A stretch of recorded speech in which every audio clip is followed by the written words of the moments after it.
오늘 우리가 함께 은혜 받으실 하나님 말씀은 로마서 1장 13절에서 17절 말씀입니다. 우리가 함께 합독하시겠습니다. 형제들아, 내가 여러 번 너희에게 가고자 한 것을 너희가 모르기를 원하지 아니하노니 이는 너희 중에서도 다른 이방인 중에서와 같이 열매를 맺게 하려 함이로되 지금까지 길이 막혔도다. 헬라인이나 야만인이나 지혜 있는 자나 어리석은 자에게 다 내가 빚진 자라. 그러므로 나는 할 수 있는 대로 로마에 있는 너희에게도 복음 전하기를 원하노라. 내가 복음을 부끄러워하지 아니하노니 이 복음은 모든 믿는 자에게 구원을 주시는 하나님의 능력이 됨이라. 먼저는 유대인에게로 그리고 헬라인에게로다. 복음에는 하나님의 의가 나타나서 믿음으로 믿음에 이르게 하나니 기록된 바 오직 의인은 믿음으로 말미암아 살리라 함과 같으니라. 아멘. 오늘 설교 제목 함께 읽어보겠습니다. 나는 복음을 부끄러워하지 않는다. 보통 오늘 본문은 이 로마서의 말씀 중에 핵심이라고 할 수가 있어요.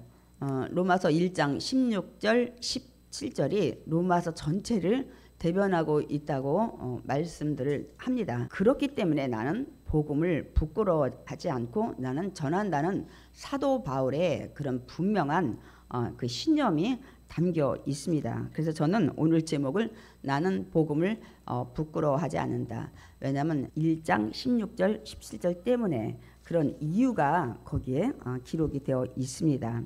이제 바울은 자신이 그 로마에 가려고 여러 번 힘썼다는 것을 지금 계속 얘기하고 있습니다. 그리고 나는 왜 로마에 가려고 하는지에 대한 목적을 말씀을 지금 합니다.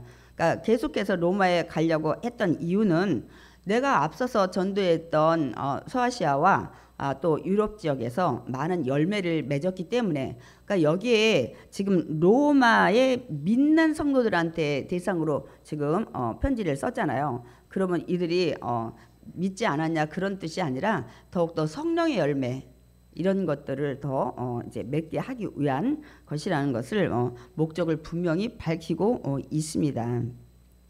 그런데 내 생각은 이랬는데 안타깝게도 어떻게 해요? 지금까지 길이 막혀서 가지 못하고 있다는 것을 얘기하고 있습니다. 때로는 우리가 주님의 뜻하신 바대로 순종하며 나가는데 나는 빨리 가야 되는데 길이 막힐 때가 있어요. 그때 우리는 기다려야 돼요. 그리고 기도해야 돼요. 하나님은 분명히 나보다 나를 더 잘 아시고 이 세상이 돌아가는 역사를 더 잘 아시기 때문에 그 분명한 뜻과 섭리가 있어서 그렇습니다, 여러분. 뭐 저는 여기서 정치 얘기는 많이 하고 싶지는 않지만 지금 나라가 많이 어지러운데 이것도 분명한 어떤 누군가의 잘못으로 인한 판단이나 또 누구의 잘못으로 인한 이게 지금 우리가 겪는 고난이나 무엇인가가 분명 원인도 있고 하나님이 뜻하신 바도 있을 겁니다. 그때 우리는 정확한 그 진리를 알 수 없기 때문에 더욱더 무릎으로 기도해서 이 모든 위기가 합력하여 선을 이룰 수 있도록 나라든 또 뭐 사업장이든 직장이든 가정이든 개인이든 마찬가지입니다. 왜냐하면 우리가 이사야 55장에 보면 내 길은 내 생각은 너희보다 높다고 그랬어요. 더 고차원적이라는 것을 말씀하기 때문에 창조주이신 하나님의 생각을 피조물이 우리가 100% 이해하지 못합니다. 그때는 엎드려서 하나님의 뜻에 맡기고 우리가 기도하고 나가야 될 줄 믿습니다. 그러면서 바울은 자신에 대해서 다시 소개를 합니다. 자신은 모든 사람들에게 복음의 빚을 진 자라는 거예요. 우리가 빚 얘기하면 다들 듣기 싫어해요. 빚이라는 것은 보통 우리가 얘기할 때 물질에 관련해서 내가 대여를 받았든 뭐 하여튼 꿨든 뭐 은행에서 뭐 어디서 뭐 신용 회사에서 빌렸든 간에 갚아야 될 것이 빚입니다. 또 하나는 우리가 또 보통 빚을 나 갚아야 되는데 못 갚았다고 얘기할 때는 너무 많은 은혜를 누군가에게 입었는데 나는 은혜만 입고 그분한테 정말 은혜의 그 빚을 갚지 못했다. 이럴 때도 우리가 빚에 대해서 갚지 못했다는 얘기를 하는데, 근데 사도 바울은 뭐 얘기를 하냐면 복음의 빚을 졌다는 거예요. 그러니까 복음을 갚아야 된다는 거예요. 복음을 빌렸다는 거예요. 근데 여기서 이제 뜻을 두 가지를 볼 수가 있습니다. 그러니까 빚이란 단어가 두 가지 뜻을 가지고 있는데, 저는 일단은 이 사명에 대한 것들을 먼저 말씀을 드리려고 합니다. 더 나가서 또 아니 빚을 복음의 빚을 졌다고 하더니 또 무슨 얘기를 하냐면 자기는 복음의 빚진 대상이 모든 사람이라는 거예요. 오늘 우리가 여기 읽었듯이 로마서 1장 14절에 보면 헬라인이나 야만인이나 지혜 있는 자나 어리석은 자, 그러면 모두를 지칭하는 거예요. 여기 헬라인이나 야만인은 우리가 보통 미개한 사람을 얘기하는데 여기서는 그런 뜻이 아니고요. 헬라어를 쓰는 사람들이나 헬라어를 모르는 이방인들이나, 더 나가서 여기 또 뭐라고 말씀하고 있습니까? 지혜 있는 자나 어리석은 자라 있어요. 그러니까 많이 배웠거나 많이 가졌거나 또 많이 배우지 못했거나 가진 것이 적거나 상관이 없다는 거예요. 저는 그래서 그 말씀을 오늘 얘기하면서 또 다시 한번 예정 이런 것들을 주장하시는 분들한테 말씀을 드리고 싶은 거예요. 모든 사람에게 믿는 자, 또 뒤에도 그 말씀을 하고 있습니다. 그래서 믿는 자는 다 구원을 받지, 누구는 정해놨고 누구는 거기에 구원의 대상에서 빠지고 이런 것은 없습니다, 여러분. 이 바울은 그러니까 모든 사람에게 자신이 복음의 빚을 졌다고 하는 것은 그렇게 말하는 이유가 분명히 있습니다. 바울은 어때요? 예수님께 모든 사람에게 복음을 전하라는 사명을 받았기 때문입니다. 우리가 늘 여러 번 읽었지만 사도행전 9장 15절 우리가 함께 다시 한번 읽어보겠습니다. 이 사람은 내 이름을 이방인과 임금들과 이스라엘 자손들에게 전하기 위하여 택한 나의 그릇이라. 그러니까 이 사람이 누구예요? 이 아나니아가 말할 때 그 당시는 사울이었지만 이제 나중에 이름을 로마식으로 했을 때 바울이 됐죠. 이 사람, 이 사도 바울은 이런 사명을 받았다는 것을 바울은 너무나도 잘 알고 있습니다. 그러니까 이 바울이 자신은 모든 사람에게 복음을 전할 사명을 받았다는 거예요. 그런데 아직도 복음을 전하지 못한 사람이 너무 많다는 거예요. 그러니까 아직은 이 복음을 전해서 이게 복음을 전하면 빚을 갚는 거예요. 그런데 아직 전한 사람이 자기가 생각할 때 소수라는 거예요.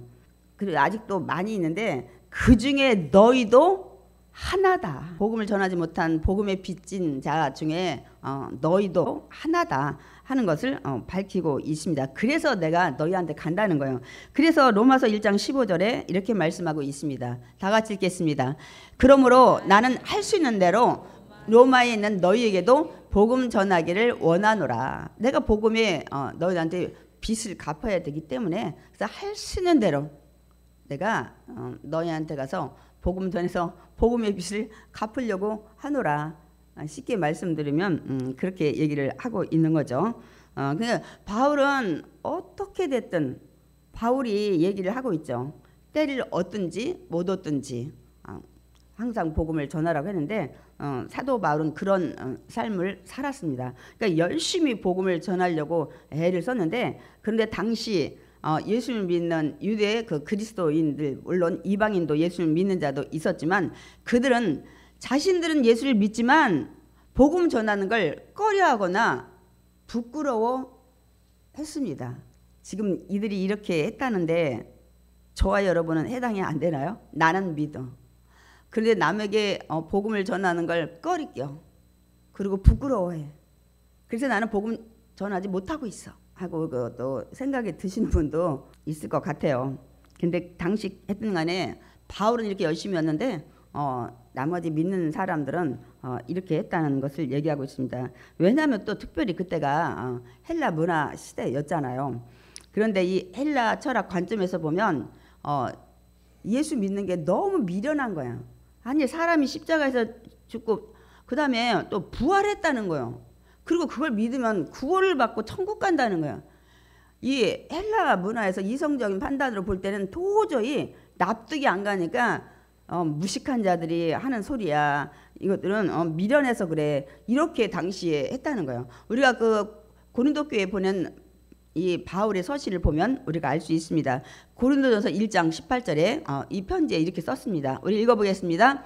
십자가의 도가 멸망하는 자들에게는 미련한 것이요 구원을 받는 우리에게는 하나님의 능력이라. 잠깐 보겠습니다. 십자가의 도가 뭐예요?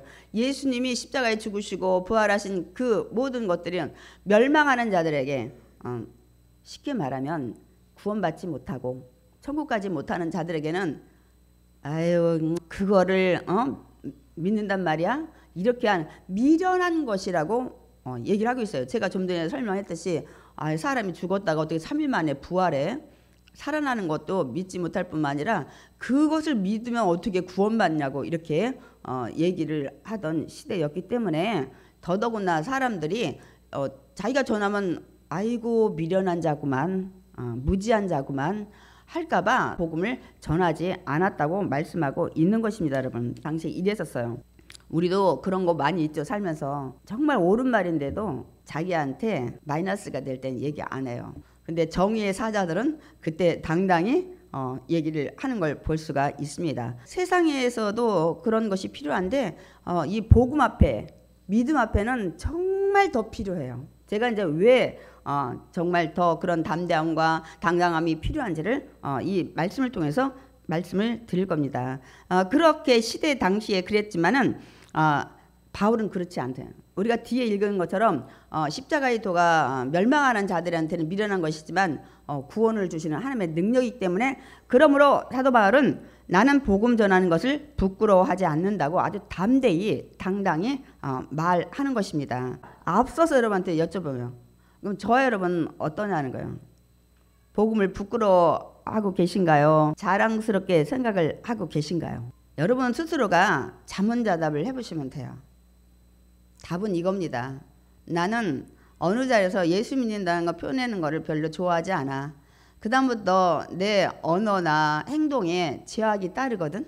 꼭 착하게만 내가 행동해야 되니까. 그래서 불편해서 나는 예수 믿지 않는 척하고 있지.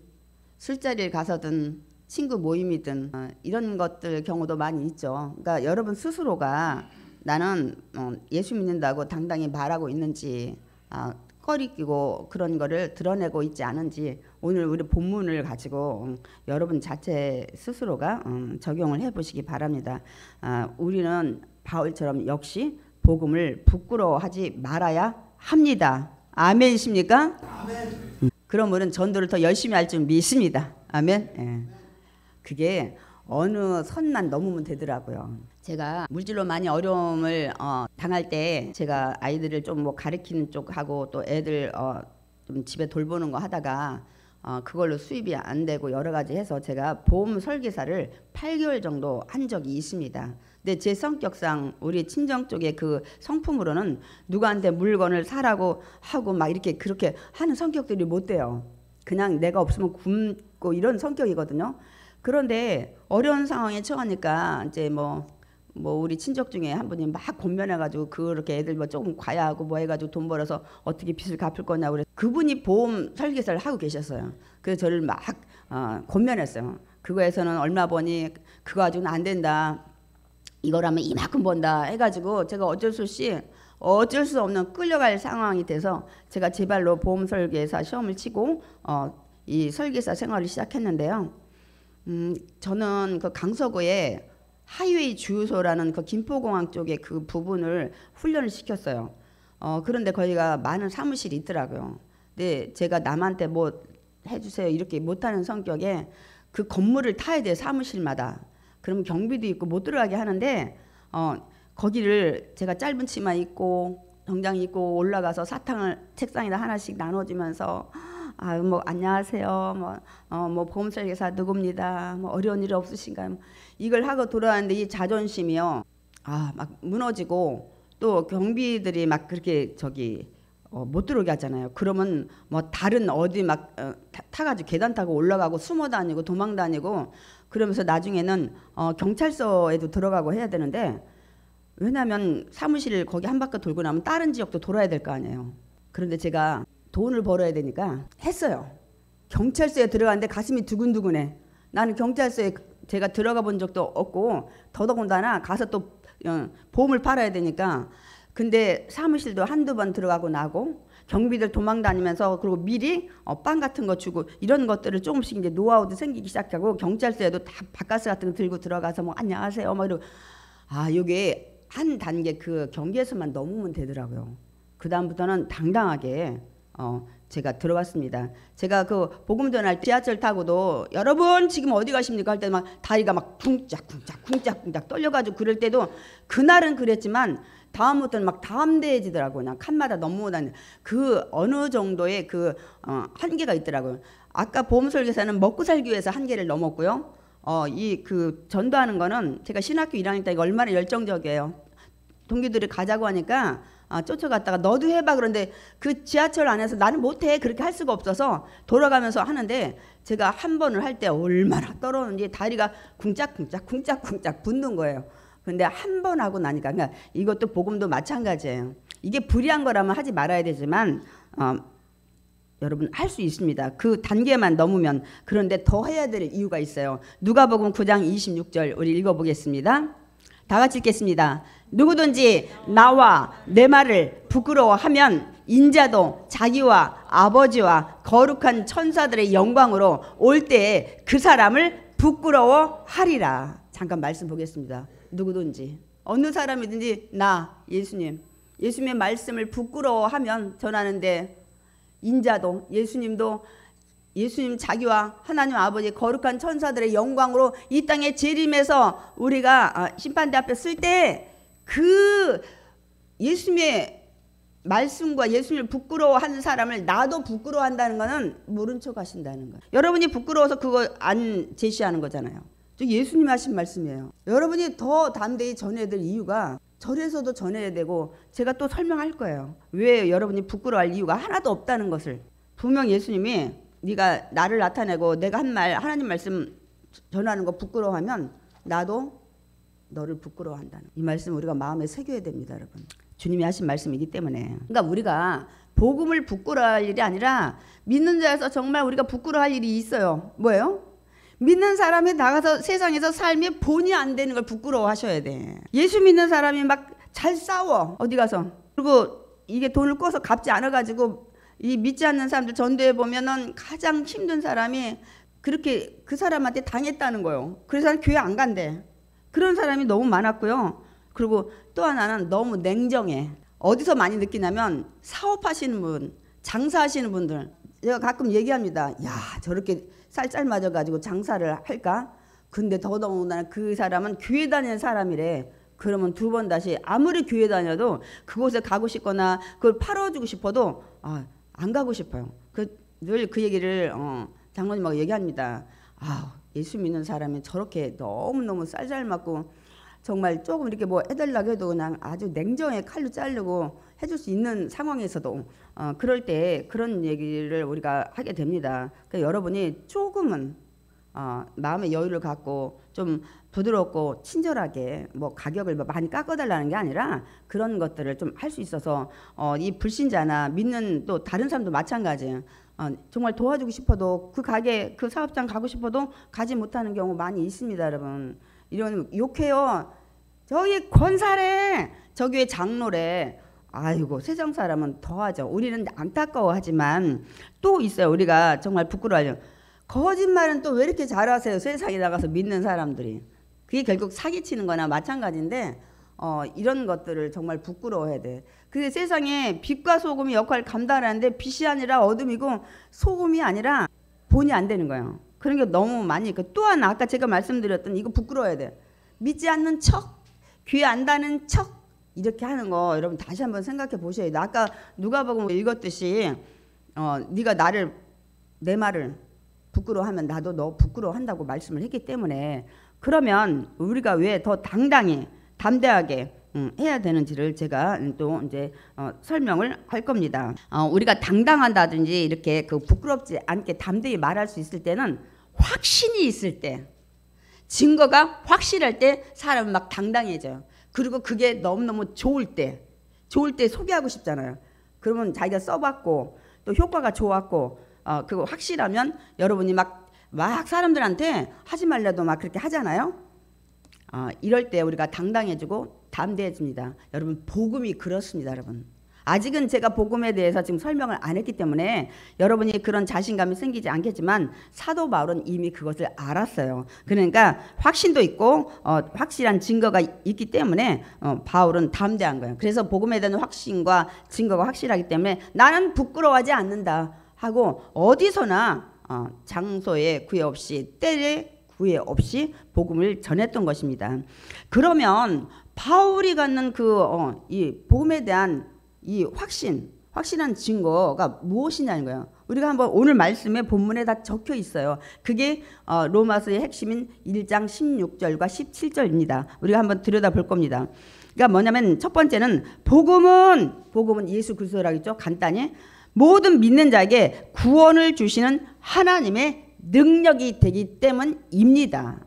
예수 그리스도만이 여러분을 구원할 수 있는 능력이 되기 때문입니다. 여러분 그렇기 때문에 사도 바울은 안타까운 마음도 있고 당당히 전하는 거예요. 세상에 어떤 것으로도 구원받게 하는 게 없기 때문입니다. 여러분 여기에 보면 하나님의 능력이 된다는 게 뭐예요? 복음은 모든 믿는 자들에게 여기 이제 모든 믿는 자들에게 그래서 제가 다시 말씀드립니다. 모든 믿는 자는 다 구원받아요. 하나님의 능력이 임합니다. 하나님의 능력은 구원을 주시는 이 이적과 표적이 따르는 거예요. 병이 낫는다든지 그 사람이 새 삶을 살게 되는 변화가 있다든지 오직 복음만이 오직 예수 그리스도만이 사람을 변화시킵니다. 그리고 그를 천국 갈 수 있는 신분을 바꿔주시는 게 오직 복음밖에 없어요. 그러니까 이것이 나타나기 때문에 하나님의 능력이 나타난데 복음만이 그러니까 죄인인 인간을 구원하는 방법은 오직 복음뿐입니다. 다시 말씀드리면 예수 그리스도뿐입니다. 아멘. 복음을 받게 하는 이게 하나님의 유일하신 방법입니다. 세상에는 어느 방법도 없어요. 그래서 예수님이 이 말씀하시죠. 요한복음 14장 6절 우리 함께 읽겠습니다. 예수께서 이르시되 내가 곧 길이요 진리요 생명이니 나로 말미암지 않고는 아버지께로 올 자가 없느니라. 나를 믿지 않고는 하나님 아버지 나의 아버지 하고 주님 앞에 의로운 자로 예수님 믿지 않으면 절대 죄인이기 때문에 하나님 앞에 설 자격이 안 된다는 거예요. 그러니까 뭐냐면 구원을 받는 방법은 오직 예수님을 구원자로 믿는 이 방법 하나뿐이라는 것을 지금 사도 바울이 얘기하고 있습니다. 이 방법이 하나니까 자랑스러운 거예요. 너희들 세상에 너희들이 헬라 무슨 철학이고 뭐 이런 것들 가지고는 절대 안 된다는 걸 알기 때문에 더 당당하게 담대하게 이 사도 바울은 복음을 모든 사람에게 전한다는 것을 얘기하고 있습니다. 더 적극적으로 생명까지 내놔요. 확실해. 자기를 변화시켰잖아. 다메섹 도상에서 믿는 자를 잡으러 간 이 사울을 복음 전하는 사도로 바꾼 게 예수 그리스도이시기 때문입니다. 아멘. 그래서 먼저는 난 지금 유대인한테 복음 전한다 이거야. 당연하지. 유대 지역에서 예수님이 십자가에 죽으시고 부활하시고 거기 많은 또 눈으로 본 목격자도 있고 그 사건에 가담한 자 있잖아요. 십자가에 죽이는데 그렇기 때문에 유대인한테 전하지만 2차적으로는 이 다음 헬라인 여기 이제 이방인을 통틀어 말하는 거죠. 전한다는 것을 얘기하고 있습니다. 두 번째로 사도 바울이 복음을 전하는데 왜 부끄럽게 생각 안 하냐면 하나님의 의가 나타난다는 거예요. 그래서 믿음으로 믿음에 이르게 한다는 말씀을 하고 있습니다. 그러니까 여기서 하나님의 의가 나타난데 예수 그리스도 안에서는 그러니까 하나님의 의는 하나님이 인정하시는 의라는 거예요. 하나님이 옳다 하는 건 죄가 없다 이렇게 생각을 하시는 거예요. 여러분 세상에 어떤 것으로 여러분 넌 죄가 없어 이렇게 인정받는 게 한 개도 없어요. 제가 이제 그 설명을 할 겁니다. 로마서 3장 10절에 보면 이 말씀하고 있어요. 의인은 없나니 하나도 없으니. 세상의 모든 사람 중에 의인은 한 명도 없어요. 왜? 아담과 하와의 이 DNA를 가지고 태어난 세상의 모든 7, 80억 인구는 태어날 때부터 다 원죄를 가지고 태어나기 때문에 모두 죄인이라는 사실을 말씀하고 있습니다. 그러므로 하나님께서 의롭다고 인정하지 않으면 절대 의인이 되지 못합니다.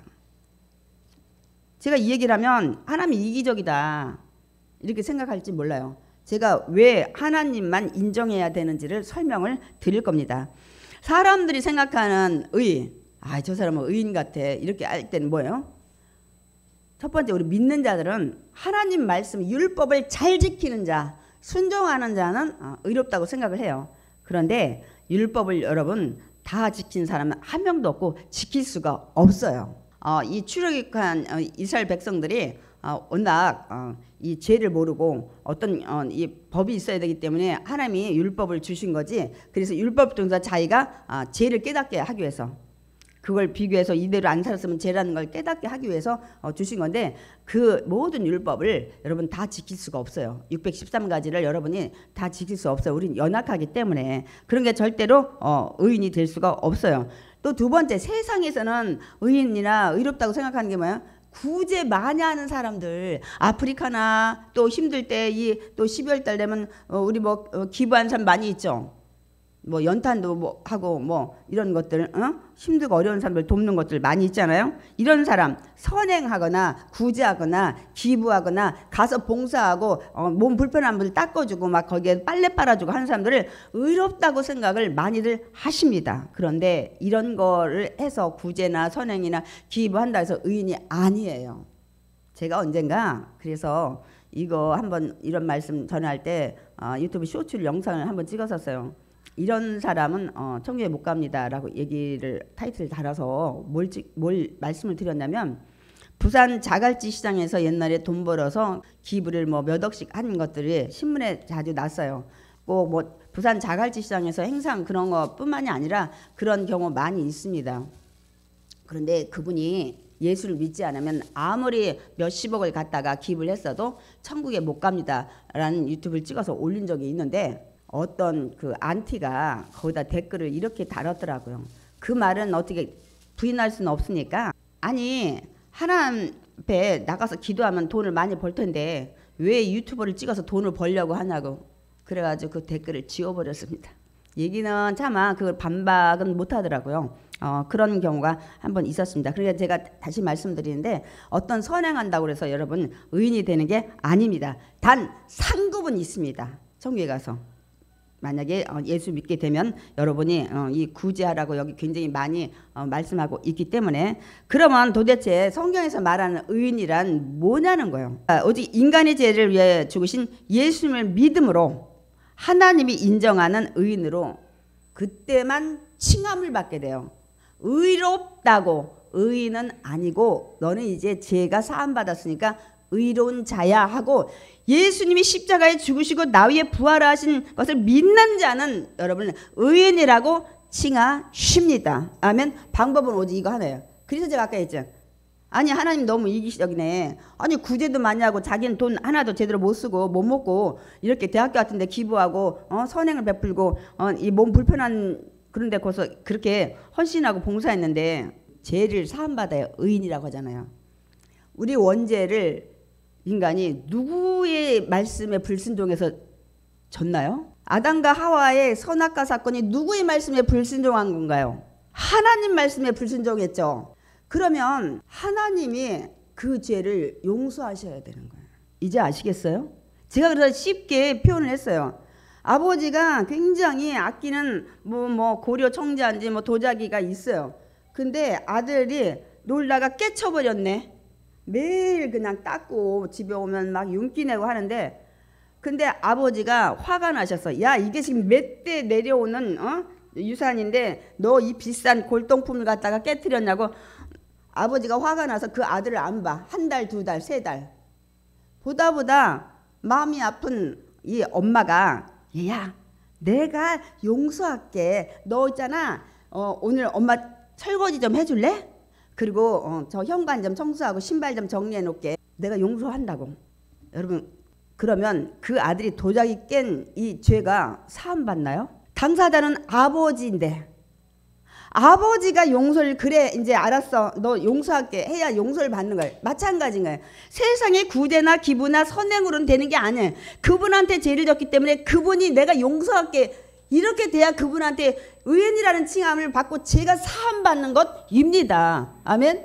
제가 예를 들었잖아요. 지금 이해가세요? 엄마가 용서할게 한다 해서 되는 게 아니에요. 당사자인 아버지가 용서할게 하나님이 용서할게 해야 되는데 그 하나님이 당신이 육신으로 이 땅에 와서 너희들 죄 싹은 사망이라고 했는데 내가 죽겠다. 육신의 옷을 입고 당신이 십자가에 올라가셔서 당신이 피 흘려 우리 죄의 그 사망이라 했으면 죽으시고 부활하셔서 우리 영생을 또 알려주셨지만 그래서 내가 너희들 죄를 위해서 내가 죽었다는 걸 너희들 믿으면 나는 이 방법으로 너희를 의롭다 칭하고 죄를 사해 줄게. 왜 예수님을 통해서만 아까 하나님 아버지께로 가는지 하나님 앞에 우리가 죄인으로 아니라 의인으로 설 수 있는지 이거예요. 하나님한테 사함 받아야 될 거 아니야. 그러니까 하나님이 직접 오셨어요. 그래서 우리가 하나님의 은혜가 너무너무 큰 거예요. 그걸 갖다 엄마한테 엄마가 용서해준다고 뭐 이런 구제나 기부나 제가 이제 엄마의 그 용서로 저 비유를 했는데 아니라는 거예요, 여러분. 이제 왜 오직 예수만이 구원의 길이라는 거 이제 아시겠죠? 그분이 하나님이 재진 그 하나님 당신이 육신을 입고 와서 내가 대신 주어줄 테니까 그 대신 이걸 믿으면 나는 너희들 용서할게 이렇게 된 거예요. 그래서 죄에서 구원받게 하는 거예요. 이제 왜 오직 예수는 이제 아시겠어요? 아니 죄진 하나님한테 용서를 받아야지 엄마한테 죄진 게 아닌데. 그래서 의인이란 그 인간의 죄를 예수 그리스도 죽으신 예수님을 믿는 자만이 하나님께 너는 의롭다 칭함을 받게 된 것입니다. 그래서 예수님이 이 얘기하셨어요. 사도행전 4장 12절 읽겠습니다. 다른 이로서는 구원을 받을 수 없나니 천하 사람 중에 구원을 받을 만한 다른 이름을 우리에게 주신 일이 없음이라 하였더라. 바울이 이 얘기하는 거예요. 다른 이로서는 안 돼. 다른 이가 누구예요? 다른 사람으로서는 오직 예수 그리스도 그분만이. 성경이 그 말씀을 다 하고 있어요. 그래서 제가 여러분이 힘들어도 말씀을 다 준비하는 거는 여러분이 성경 말씀에 다 기록되어 있는 걸 제가 전하고 있다는 사실을 또 증거로 보여주는 거예요. 다른 이로서는 없어. 오직 예수 그리스도만이 구원받는 방법이라는 거예요, 여러분. 그러므로 이 복음은 의롭지 못한 우리를 예수 그리스도를 믿음으로 의롭게 해주시고 인정해 주신 하나님의 일방적인 은혜의 결과입니다. 아멘. 오직 그 방법이에요. 오직 예수, 오직 예수. 그래서 우리가 보혈을 지나 예수님이 십자가의 피를 믿고 지나는 자만, 그래서 우리가 그 찬양을 부르는 것입니다, 여러분. 요한복음 1장 12절 13절도 똑같은 말씀이에요. 한번 읽어보겠습니다. 영접하는 자 곧 그 이름을 믿는 자들에게는 하나님의 자녀가 되는 권세를 주셨으니 이는 혈통으로나 육정으로나 사람의 뜻으로 나지 않냐고 오직 하나님께로부터 난 자들이니라. 말씀 보겠습니다. 영접하는 자, 예수님이 나의 구원자라고 나 위해 죽으셨다는 걸 영접하는 자, 곧 그 이름을 믿는 자들, 예수님의 이름을 믿는 자들은 하나님의 자녀가 되는 권세. 죄가 사함받았기 때문에 이제 하나님을 아버지하고 부를 수 있는 거야. 이는 자녀가 되는 권세는 혈통으로 되지 않아요, 여러분. 피로서, 육정으로, 사람의 정욕으로 난 네 이 여자들 가끔 나는 오빠 애 낳고 싶어 막 이런 사람이 아니라는 거야. 또 사람의 뜻이 있죠. 첫 번째 결혼을 했는데 아기를 못 가는데 그 집에서 막 3대 독자고 어떻게 해서 그래서 또 부인을 들여다가 자녀를 낳아야 된다고 이렇게 해서 되는 하나님 자녀가 아니라는 거야. 세상에서는 자녀 삼기 위해서 저런 방법을 쓰죠. 피로서 또 육정으로서도 있고 사람의 뜻으로 자녀 낳기 위해서 이런 것도 있지만은 절대로 하나님 자녀는 오직 예수 그리스도뿐 이시라는 것을 다시 한번 말씀하고 있습니다. 아멘. 이렇게까지 요한복음에 그 세 가지 세상의 방법으로 자녀 살려고 하는 방법도 기록을 해 놓았다니까요. 근데 그거는 아니라는 거예요. 오직 하나님께서 의롭다 인정하는 이 방법밖에 없다고 말씀하고 있습니다. 그러니까 여기 또 믿음으로 믿음에 이르게 한다. 나는 믿음이 성장하고 싶은데 나는 이렇게 30년 다녀서 매일 그 믿음이에요. 이렇게 얘기하시는 분이 있는데 복음을 믿을 때만이 하나님의 의가 계속 계시가 돼 내려주셔서 믿음이 성장하게 돼요. 조건 첫 번째 예수 믿을 때 자기가 죄인이라는 걸 인정하고 회개한 다음부터 시작이 돼야 돼. 그리고 그분을 온전히 믿으면 그 다음부터 내가 온전히 믿는 믿음에서 변함이 없어 뒤로 물러가지 않으면 하나님의 은혜가 계속 내려와가지고 그 다음부터 더 말씀이 믿어지고 믿음이 성장한다는 거예요. 여러분이 믿음이 성장하기 원한다면 먼저 자기가 죄인이라는 사실과 그 죄를 위해서 예수님이 십자가에 죽으시고 부활하셨다는 사실을 믿고 그 다음에 그분만이 나의 구원자를 믿으면 그 믿음에 요동치 않고 뒤로 물러가지 않으면 하나님의 은혜가 계속 부어져서 날마다 이제 믿음이 성장할 줄 믿습니다. 먼저 기본은 내가 죄인이다 회개하고 그 다음에 예수 믿고 그 다음에 나가면 하나님의 예배를 통해서 기도를 통해서 말씀을 통해서 믿음이 자라게 할 줄 믿습니다. 아멘. 그리고 이제 바울은 마지막으로 다시 믿음에 대해서 강조를 누구를 갖다가 대입을 시키냐면 구약 선지자의 하박국 선지자 2장 4절을 인용해서 말씀을 다시 한번 믿음의 중요성을 강조를 하고 있습니다. 로마서 1장 17절에 뭐라 했어요? 오직 의인은 믿음으로 말미암아 살리라. 이 말씀을 기록하는데 이 말씀의 배경이 어떻게 돼요?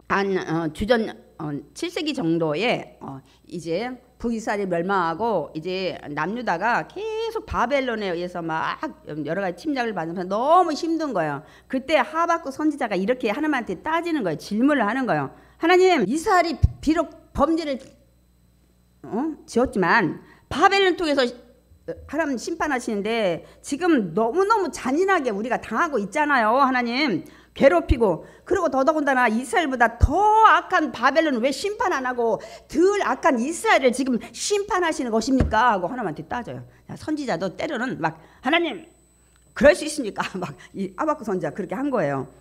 그때 이 질문에 하나님께서 대답하신 내용이 여기서 간추려서 오직 의인은 믿음으로 말미암아 살리라 했는데 제가 좀 쉽게 설명을 드리려고 합니다. 그러니까 하나님 뭐라고 말씀하시는 바벨론의 심판이 지체되지 않고 더울 걸 지금은 아직 멸망 안 했잖아.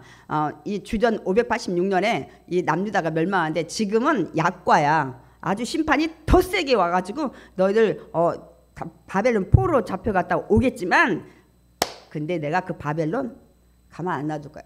왜? 그 바벨론은 자기들의 그 힘과 능력 신이라고 믿거든. 근데 그들도 내가 아주 싸그리 싹싹 멸망시킬 거야. 그래서 총 한 100년도 못 돼서 이 바벨론이 멸망하고 메데파사, 이 페르시아, 그 다음에 여러분 늘 얘기했던 그 다음에 헬라, 알렉산더 막 이렇게 로마 이렇게 쭉 가는데 이 얘기를 하는 거예요. 그러니까 너는 어느 상황이든 네가 정말 하나님 믿는 의인이라면 오직 믿음만 붙잡고 견디고 나가라는 거예요. 아무리 지금 나라가 힘들고 어려워도 이 말씀 우리한테 주는 것 같아. 왜 악한 자는 하나님 심판하지 않나요? 왜 감옥에 보내지 않나요? 이건 싸그리 망해야 되지 않나요? 하는데 하박국이 그걸 따진 거예요. 더 악한 인간은 더 형통하네 하고 우리 시편에도 그 얘기를 묻는 것도 있지만 그때도 내 뜻이 있으니까 너희는 네가 정말 하나님 믿는 일이라면 오직 믿음으로 견디고 나가라는 거예요. 우리한테 주는 말씀 아닌가요? 근데 이 사도 바울이 오늘 이 믿음에 강조할 때 이 얘기를 하박국 선지자 얘기를 갖다가 합니다. 이게 뭐냐면 의인은 하나님의 진노하는 심판에도 그의 믿음을 통해서 견디고 살 것이라 살아라 하고 말씀을 한 거예요. 그리고 이제 그 바벨론은 내가 완전히 다 초토할 거라고 얘기를 합니다. 지금 이스라엘은 범죄했기 때문에 내가 바벨론을 막대기로 쓰지만 그 바벨론 아주 초토화시킬 거야. 얼마 후에 멸망할 거야. 이 소리를 듣고 하박국이 뭐라고 내 창자가 흔들리나이다. 막 난 다리가 떨리고 막 부들부들 막 이 얘기를 하고 그런데 내가 믿음의 의는 살릴 거야. 이 얘기 듣고 그래서 우리가 이 하박국의 그 3장에 나는 무화과 나무가 무성치 못하고 포도나무에 열매가 없고 감람나무에 소출이 없고 밭에 먹을 곡식이 없고 뭐라고 해요? 또 우리의 양이 없고 외양간에 소가 없을지라도 그 얘기 듣고 그 다음에 제가 준비한 하박국 3장 18절 읽겠습니다.